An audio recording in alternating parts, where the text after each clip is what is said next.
Fantastic. Thank you, Carla. Welcome, everyone. As Carla said, my name's Scott. I'm a psychologist from BSI Learning. I don't know if you come into contact with many psychs, but like all psychologists, I'm screwed up, really. I mean, the provider, Karen nodded, she goes, I know. Like half of the people that study psychology are self-medicating, right? So they were already screwed up, and the rest of us just get screwed up along the way. But not a problem for what they've asked me to come and chat to you about today, which is about building resilience. And as Carla pointed out, we've just gone through, I mean, interesting, resilience is the topic that I've been asked to speak on more than any other topic over the last 2.5 years. Why? Because we are just exhausted.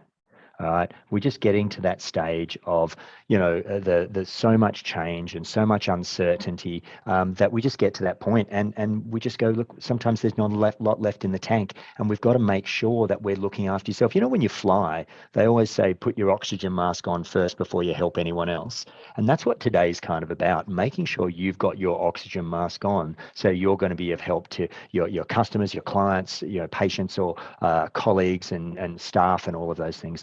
If you don't have this sorted, you're not going to be of any use to anyone, even yourself. So that's kind of what we're going to be doing. So I'm going to go through and talk you through a whole bunch of stuff up until about 12:30. All right, up until about 12:30. And as I said, if you've got a copy of the notes, this just makes it a little bit easier. The first page says building resilience and refilling the tank. If you've got the notes, you turn to the second page. Second page is a spiel about me, and that's absolutely fascinating. We're going to skip over that, except for pointing out my contact details at the bottom of the page there. As we go through today, sometimes people are going to ask me questions. And by the way, everyone, I need to tell you today is not a webinar, all right? Because we all know what we do on a webinar, right? What we do is we log on, we mute our microphone, we mute our camera, we listen to the first bit, we check an email, we get up and make a cup of coffee. No, that's not what today is. I want some contribution, I want input, I want discussion. But ask questions by all means. I love when people ask questions. Sometimes when people ask questions, I might give you a psychological tool or some techniques or something. And a lot of people will say, Scott, that was really interesting, thank you. And other people will say, Scott, that was really interesting, I'd like to know a bit more about it. And if you'd like to know a bit more about it, send me an email and I'll send you a YouTube clip or a TED Talk or a psychometric or a podcast or a short little article or a website about further information about any of these things. Okay, good. So we're here to talk about resilience. And as Carla said, resilience, and Jane, can you make me co-host? Is that something that you can do, just so that I can share my screen? Because today what I want to do is I want to talk about resilience. We're going to talk about, first thing we're going to talk about is signs of stress. So how do you know when you're stressed? How do you know when you need to use this stuff? Then we're going to talk about understanding yourself. I'm going to touch on a little bit of physical resilience, a little bit of mental resilience, and a little bit of emotional resilience. Okay, so that's kind of where we're heading. So just to get underway, do you ever feel stressed? Do you ever feel pressure to get stuff done? Do you ever feel anxious about work or life in general or change? If you said no to all of those, it means one of three things, right? It means you're either dead, you're a liar, or you're on some really serious drugs, all right? Because to be alive is to experience stress. And what happens is stress can have an impact on your health, it can have an impact on your relationships, it can have an impact on your performance at work, but most importantly, it can have an impact on your enjoyment of life. All right, and that's why we want to get this stuff sorted. Okay, fight or flight, the fight or flight response. Some fight, flight, or freeze, of course. What is it? What's the fight or flight response? Feel free to come off on mute, unmute, and give me a thought. What are we talking about when we talk about fight or flight? Wanting to escape from a situation. Yeah, absolutely. Yep. Something happens and it's a perceived threat and we react. And you know how I say perceived threat? Because we react to real threats and perceived threats. Do you know how I know that we react? More people are afraid of speaking in public than they are about texting while they're driving. All right? Guess which one's actually more of a threat? Okay, but we react. And what happens is, when this happens, we have all of these impacts in our body that our pituitary gland secretes adrenocortical hormone, and it stimulates our adrenals, which releases corticosterone, which pumps up the body. It makes your heart rate going, your blood pressure, your blood flow, your muscles, your glucose utilization, your rate of breathing. And what it does is it pumps you up, as Lily said, to either take on the challenge, run away. All right? And when we were running away from a saber-toothed tiger, that worked really well, right? But the point is, these days, we don't have a saber-toothed tiger. We have COVID that lasts 2.5 years. We have a restructure at work that lasts 6 months. And what we find is all of these chemicals are kicking around our bodies and they're having impacts on the way we do stuff. right? And what we need to do is we need to be aware of when we're stressed. So I'd like you, if you've got the notes, to turn to page 3. And I'd like you, and if not, just have a think about this. I'd like you to write down or come up with, how do you know when you're stressed? How do you know when you're stressed? Because changes in stresses can be reflected in changes in your health, your physical, your mental, your thinking, the emotional, the feeling, or your behavior.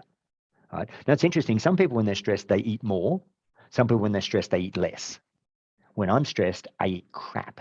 I am more likely to eat rubbish. I will eat a whole. The notes should be in the invitation for the session today. Karen, look, if you don't have it, what I'll do is I'll drop it into the chat box for everyone so that you can that you should be able to access it. Give me 1 second. Here we go. So I've just dropped the notes into the chat box. You should be able to get them there. So as I said, when I'm stressed, I will open a block of chocolate and eat the whole chocolate. All right. And also another sign I'm stressed is I bounce. What do I do when I'm stressed? I bounce is I'll start something, don't finish it, start something else, don't finish it, start something else, and I find myself bouncing. All right. So one is a couple of behavioral. Another thing is I carry stress in my neck. All right. And sometimes I'll find myself, I could actually drop my shoulders because I realized I was carrying a whole bunch of stress around, and then I get headaches and stuff like that. So what I'd like you is just come off mute, you call them out. How do you know when you're stressed? What are some of the red flags that you watch out for? What are some of the signs that you notice when you're stressed? Give me a thought. I've got one of, oh, sorry. No, go Claire. We'll go Claire. Not being able to focus on anything. So I'll have multiple different tasks and not being able to actually just prioritize and do 1, 2, 3, 4, 5. Yeah, absolutely. You end up spreading very widely and not finishing anything, not following through with anything. Great. Carla, what was one of yours? I get very short-tempered with the kids and the family. Well, not your co-workers there, Carla, just saying. I mean, no, I'm just being rude here. But we find ourselves sometimes barking at people and we're not even upset with them. We're just there. Yeah, we all know the old emotion logic seesaw. Emotion goes up, logic goes down. And we sometimes find ourselves in that. We end up reacting. Okay, good. Anyone else? Give me some. What was before? Go, Karen. With me, I do the bouncing really badly when I'm really stressed. I can't focus on one task at all. But I also then start to mid-sentence, I forget what I'm about to say all the time. You find yourself when you're stressed, you just forget little things. Yeah. Little things that you wouldn't normally forget sometimes just kind of drop out. Okay, good. Someone else? Anyone else? What else do we know? I get headaches. Oh, yeah, the headaches. Yeah. And it's interesting, Lily, what we do when we get headaches is we end up popping Nurofen like Tic Tacs, not stopping and thinking, why are we getting headaches? All right. And this is the thing that I want you to watch out for the signs. Go, Jane. What's one of yours? Yeah, sure. So I get a knot, physical stuff is I get a knot in my stomach and a foggy brain. I can't remember details. I get things wrong. I get racing thoughts. I eat more. I do a lot of emotional eating, and I stop doing what's good for me. All exercise stops, meditation stop, yoga stop, and I just Procrastination. I love it. Christian's written insomnia.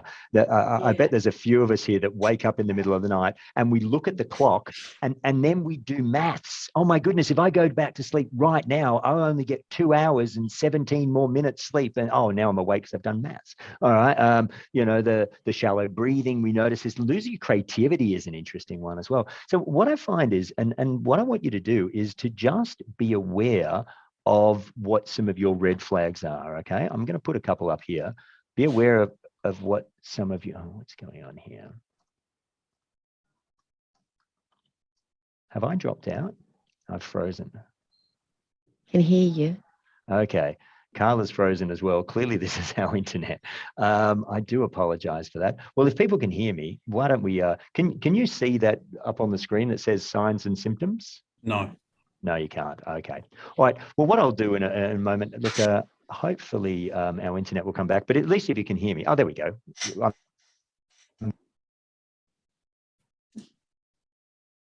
Okay. Can you? You're back now. Yeah. I'm back. Okay. Yep. Let's have another crack at that. We do love technology here. What are some of the signs and symptoms of stress? Let me just hit you with a couple here. we've got, the memory problems, we've got the inability to concentrate, we've got the poor judgment. We tend to see negative stuff. You ever find when you're having a bad day, we find much more of the negatives than the positives? Yeah. The worrying, that might be the aches and pains, it might be the nausea, you might get it in your stomach, you might get it in your body, the emotional, the moodiness, we get snappy, the isolation. It's interesting. At my house, we used to have a landline, right? And only 3 people would ever ring the landline. It was either my mum, Kimberly's mum, or Kimberly's brother, because my brother would never ring me. All right.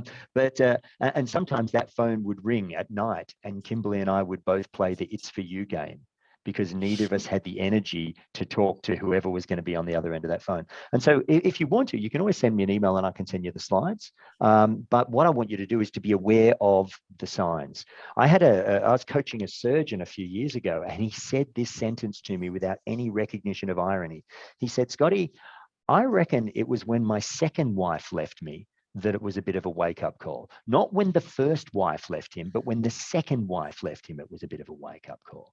All right. And so what we want to do is we want to make sure we're doing something about this before the cosmic 2x4 comes and smacks you across the head. Okay. Because it's too late by that stage. We want to get on top of this stuff now. All right. And the first thing is we need to do is know when to do this. Okay. If you've got the notes, turn over to page 4. This is the model I'm going to take you through, the resilience model. And it starts with the 4 quadrants. The first thing we're going to talk about is understanding yourself and knowing yourself. All right. And then we're going to, see, with this one, my son's almost turning 15 in a few weeks' time. But when he was 5, we were reading Alice in Wonderland. Right. We're reading Alice in Wonderland. And there's a bit in Alice in Wonderland where she meets the Cheshire Cat. And I wrote this down. She says, "Would you tell me, please, which way I ought to go from here?" "That depends a good deal on where you want to go," said the cat. "I don't much care where," said Alice. "Then it doesn't matter which way you go," said the cat. "So long as I get somewhere," Alice added as an explanation. "Are you sure to do that?" said the cat. "If only you walk long enough." And I think some of us know we want to change something, but we live such complicated lives, we don't know which bit to change. We don't know which bit to focus on. And so we're going to start by looking at understanding yourself. Then we're going to look at the physical resilience. All right. You're only as capable as your body allows you to be. I've had people tell me about COVID kilos. All right. And, Jane, you mentioned, when we get stressed, we stop exercising and we stop doing yoga and we stop doing all of these things that we should be doing. We're going to talk about the mental resilience. Now, when I first studied psychology 400,000 years ago, when the earth was cooling and dinosaurs were roaming, psychology was much more deterministic, stimulus, response, cause and effect. But with people, you don't have cause and effect. You have cause for 30 years, then you have an effect. So psychology is now employed more systems thinking, chaos theory, which I love it because it puts choice back in. And what we realize now is you have more control over your thinking than people would like to lead you to believe. Right? And one of the things I always say is, if you want to change your reaction, you change your thinking. Right? And then, of course, we need to keep on top of the emotional stuff as well. If anyone's done any EQ stuff, Daniel Goleman wrote a book on it in the 90s called Emotional Intelligence. Don't read it. It's a snooze fest. Oh, it's awful. If you want a good book on emotional intelligence, send me an email. I'll send you a good book on it.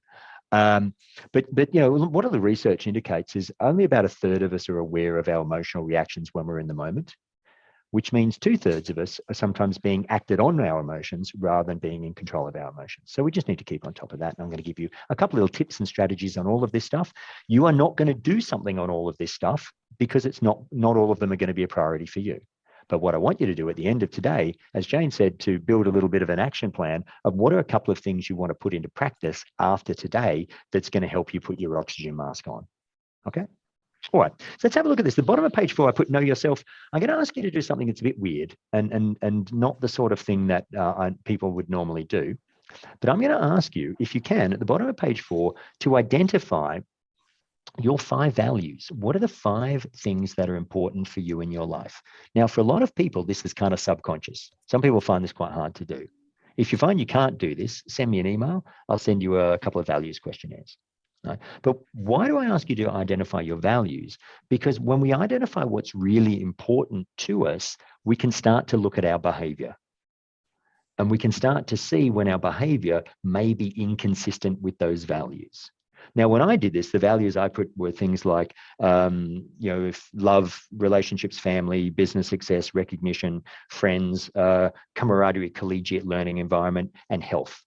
Interestingly, if I did this 20 years ago, I would have written fitness, because I was one of those dumb guys that never went to the doctors. You know, those guys? Oh, they're just professional Googlers. What do they know? I take my car in for a checkup, but never took my body in for a checkup. All right. I've now realized since I've turned 50, you know what? Maybe it's good to have a look at this stuff every now and then. And what I find most people need to do is they probably need to do this about 3 times before they get it right. All right, 3 times. Okay. But if you do start to get down to what you think your values are, get them in the right order, and then have a look at your behavior.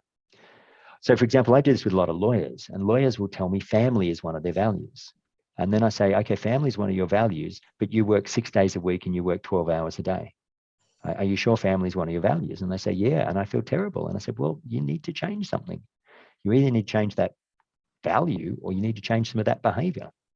Right? And this is what I'm getting at, is trying to work out, what do we need to focus on? Right? And starting with your values is a good place to start. I'm not going to ask anyone to share this because this is pretty personal stuff, right?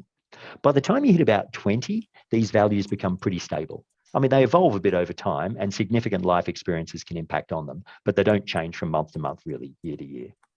Okay. What does change are your priorities. Now, if people have the notes, this is on page 5. If people don't have the notes, take a blank piece of paper.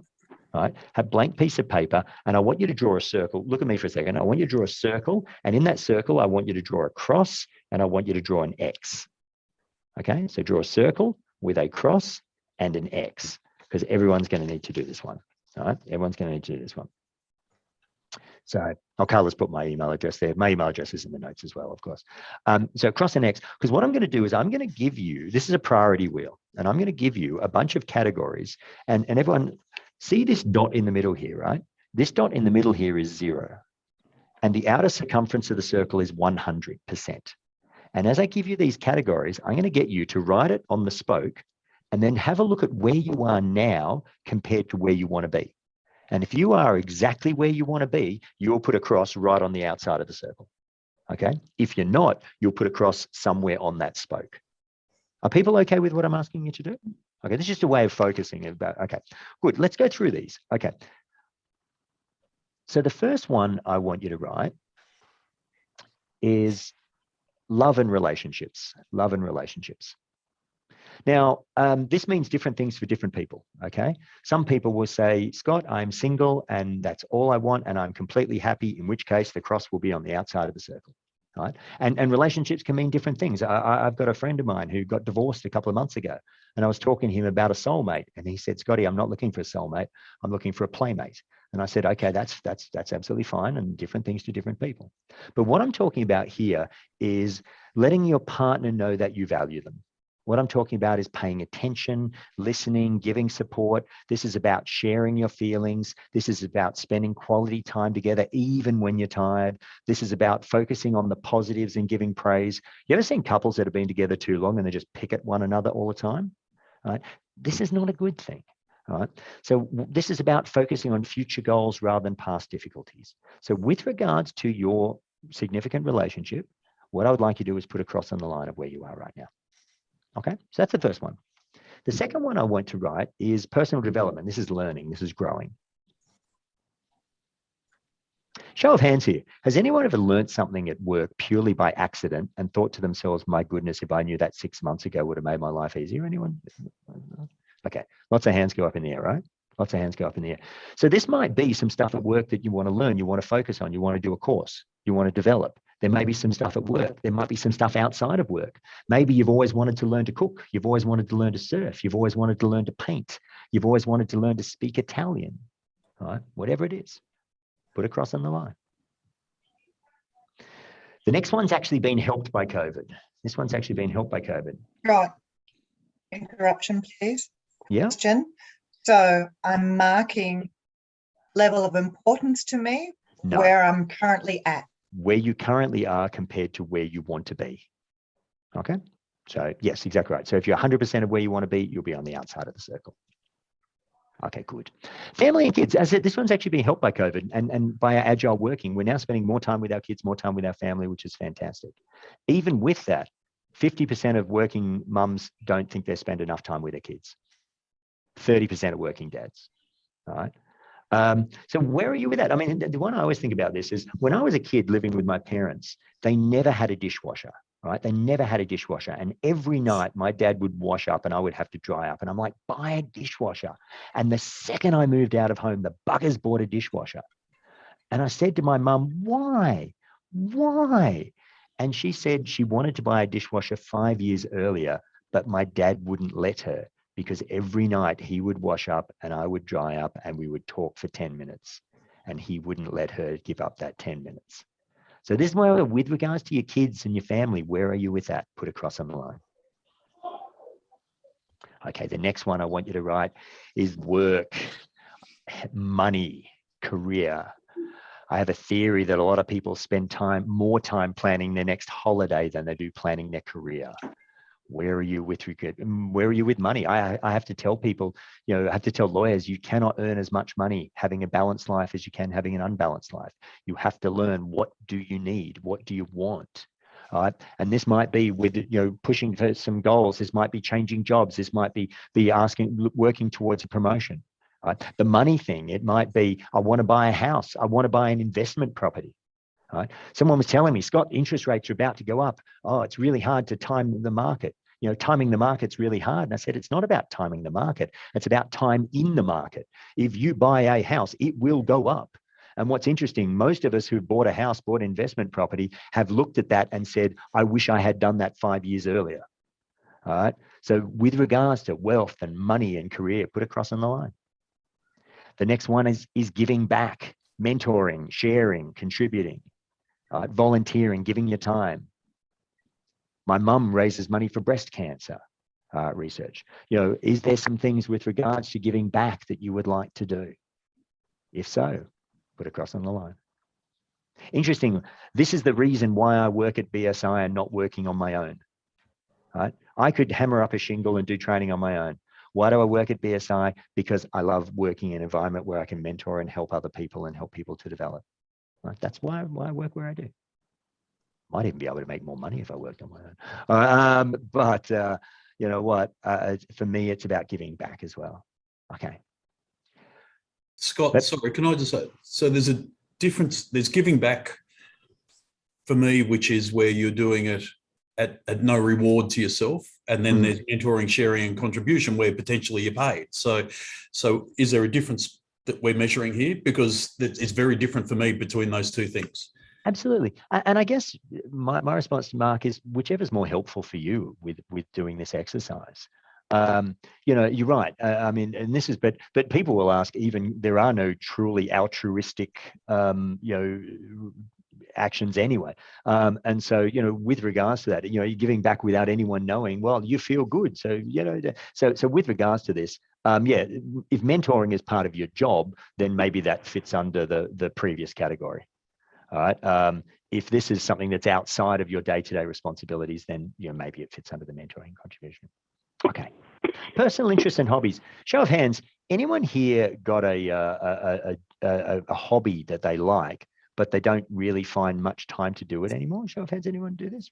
See some hands starting to go up in the air. Yeah. Okay. Cool. With regards to that, where are you with your hobbies? Where are you with the things that are important to you? And by the way, we procrastinate about stuff we don't want to do. We also procrastinate about stuff we really do want to do. All right. So maybe for you, when you're thinking about putting a cross on the line, is there something that's on your bucket list that should be on your to-do list? Right? Is there something on your bucket list that should be on your to-do list? See, for me, what was on my bucket list that I wanted to do was I was going to go to San Diego Comic-Con. All right, I was going to go to San Diego Comic-Con, and I did it in 2016. And it was so much fun. I did it in 2017, 2018, and 2019. I went to New York Comic-Con. And in case you're wondering, yes, I dressed up as the Flash. Why? Because it was awesome. All right. And Karen, when they let me go back, I'm going back again. All right. So is there something that's on your bucket list that should be on your to-do list? Put a cross on the line. The next one I want you to write down is health and fitness. Are you eating right? Are you exercising? Are you getting enough sleep? Are you relaxing, taking time for yourself? If the answer is yes to all of those, you'll be putting your cross on the out of the circle. I bet for a lot of us, we're not. Okay. And the last one is friends. Friends. Let me get another show of hands. Anyone here ever had a friend that you didn't break up with, you didn't have a fight with, but they just kind of drifted away? Show of hands. Anyone? Yeah, absolutely. And people have said to me, Scott, there are friends for a reason, friends for a season, and friends for life. Right. And that's absolutely fine. But what we find is some of those life friends, we just haven't found the time for much. Right? And sometimes this might be something we want to go back and reconnect with. Put a cross on the line. Once you put a cross on the line, I want you to join up your crosses. Right? I want you to join up your crosses. I want you to join up your crosses. And then if you can, take your background off blur for a second and hold your wheel up to the camera. All right, hold your wheel up to the camera, because I want to see whether or not we are having a smooth ride or we're having a bumpy ride. Excellent. Thanks, Dave. That's great. Yeah, there we go. Tracy, there's some bumps in that one. All right, some bumps in that one. Yeah, William, I see a couple of bumps there. All right. Muriel, same thing. All right. So what I want us to do is, by the way, at the end of today, when you look at what your action plan might be, some people might say, I want to go back and I want to smooth out a couple of those bumps. All right? I want to smooth out a couple of those bumps. Because why? These are your priorities. Mike's a bumpy ride for me. All right, good. All right. So just this is a bit of an exercise, and it's something that you're able to do by stepping out of the day-to-day. Are people okay with that? Good. So now what I want to do is I'm going to talk a little bit about physical resilience, mental resilience, and emotional resilience.